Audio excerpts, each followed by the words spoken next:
Hey guys, happy Wednesday. This is going to be the answer for warm-up number 26. Keep in mind, I am taking these directly from the Test Yourself assessment. Also, I did make playlists on YouTube as well. So if you want to have YouTube open up on one side, the Test Yourself assessment open up in another tab, you can do that. You can keep going back and seeing if the questions match up in the playlist. Those are free answers, okay?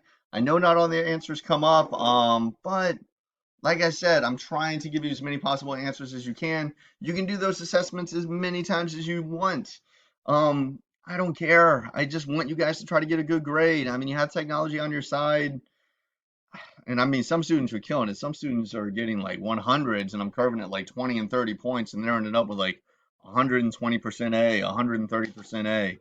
And then I have other students that won't even do it. All right. Let's go ahead. Let's look at warm up number 26 answer. If a professor determined the relationship between the time spent studying in hours and the performance on an exam. So this professor already made a formula up. All right. Performance is what you would end up getting on your test. It might be 100, it might be a 30, who knows? That is the score you would end up getting. If you look at the equation over here, it's 70.443 plus 4.885. And we would multiply that by the time you studied. If you studied 0 hours, you would plug a 0 in. In this case, Anne, she studied 2.6 hours for her last exam. So instead of the word time, we would replace that with 2.6 hours because that's how much time she spent studying. All right. I'm going to try to write this off to the side with my pen that barely ever works. Let's try it up here. So equal, yep, that didn't work at all. Equal, yep, equal down here. 70.443 plus 4.885, and we would multiply that by 2.6. That is supposed to be a parenthesis, but it doesn't work very well.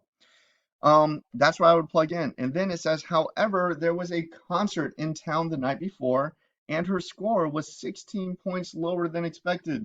So maybe Anne stayed out late, maybe she was partying too hard, maybe she was totally exhausted the next day, but she got 16 points lower than what the formula the professor came up with uh, said it should have been.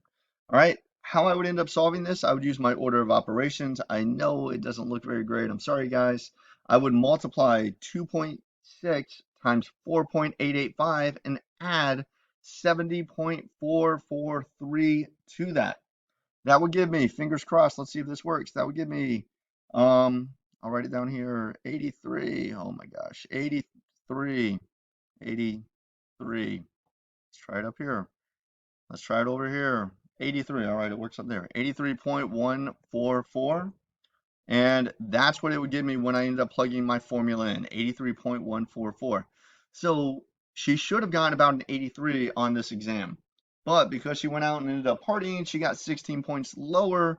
So I would have to minus 16. If it's lower, I would have to minus 16. When I end up subtracting these two numbers, I need to round it to the nearest whole number. I would have gotten an answer of 67. That's my final answer when I round it. She made a choice. She went out, she partied, and she got 16 points less. Not saying she shouldn't have gone out and had a good time, but maybe that wasn't the night to do that. All right. Well, anyways, guys, hopefully you guys are doing well, surviving this quarantine thing. I know today some of the stuff's lifted. Supposedly you can go back to the beaches, which is great. Just make sure you're being safe, being smart. All of you guys are awesome. Message me, email me. Let me know if you have any questions at all.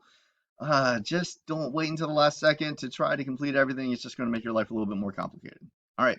Talk to you guys later. Bye.